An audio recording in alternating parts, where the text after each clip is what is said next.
हाय guys, इस series का next question discuss कर रहे हैं। Question number 33।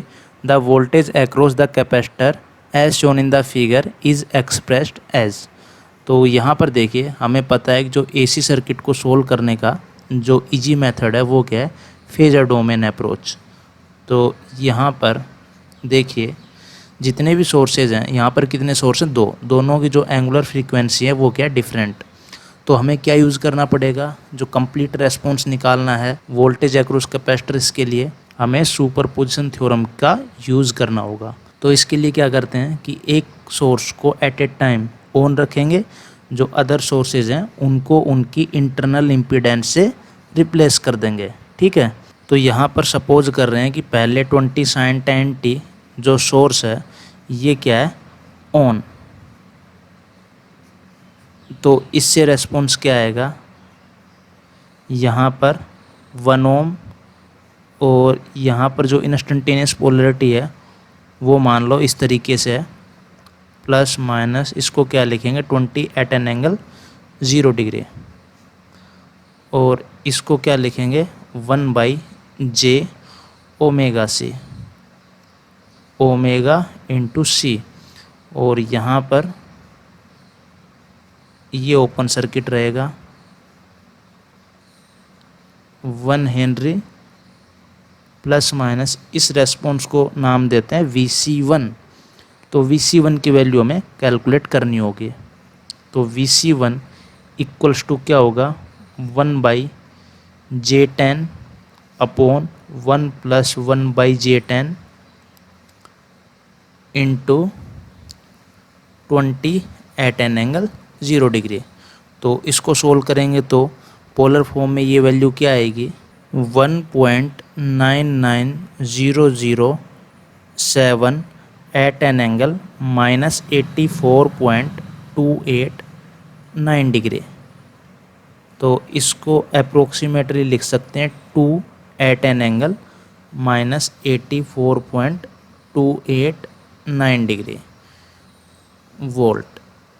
तो यहाँ से जो Vc1 है इसको टाइम डोमेन में हम क्या लिखेंगे, Vct इक्वल्स टू 2 साइन, और एंगल क्या आएगा 84.289 डिग्री वोल्ट।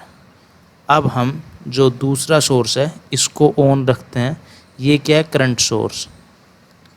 तो इसको ऑन रख रहे हैं, और जो वोल्टेज सोर्स है इसको ऑफ का मतलब शॉर्ट सर्किट। तो इसको मान लो शॉर्ट सर्किट कर दिया जो वोल्टेज सोर्स है, और इसकी वैल्यू क्या आएगी इम्पीडेंस की, 1/j ओमेगा सी, और यहाँ पर 1 ओम, यहाँ पर क्या आएगा 1 Henry, means j omega L, और यहाँ पर क्या है करंट सोर्स। इसकी वैल्यू पोलर फॉर्म में क्या आएगी, 10 एट एन एंगल 0 डिग्री। तो यहाँ पर इस ब्रांच में हमें करंट की वैल्यू पता है, ठीक है, तो हम इस ब्रांच में करंट की वैल्यू फाइंड आउट कर सकते हैं और फिर वोल्टेज फाइंड आउट कर सकते हैं। ठीक है, एक मेथड तो ये है। दूसरा, यहाँ पर हम नोडल एनालिसिस भी यूज़ कर सकते हैं। मान लो इसको हमने ग्राउंड बोल दिया और ये प्लस माइनस Vc2 बोल दिया, तो इस पॉइंट का जो वोल्टेज है वो क्या होगा, Vc2। तो KCL अप्लाई करेंगे तो क्या आएगा, Vc2 upon 1 plus Vc2 upon 1 upon J5, और यहाँ पर जो करंट है नेट वो क्या होगी 10 एट एन एंगल 0 डिग्री। तो यहाँ से जो Vc2 है इसकी वैल्यू क्या आएगी, 10 अपॉन 1 प्लस क्या आएगा ये J5। तो अगर Vc2 की वैल्यू को पोलर फॉर्म में लिखें तो ये वैल्यू आएगी 1.98 एट एन एंगल -78.69 डिग्री।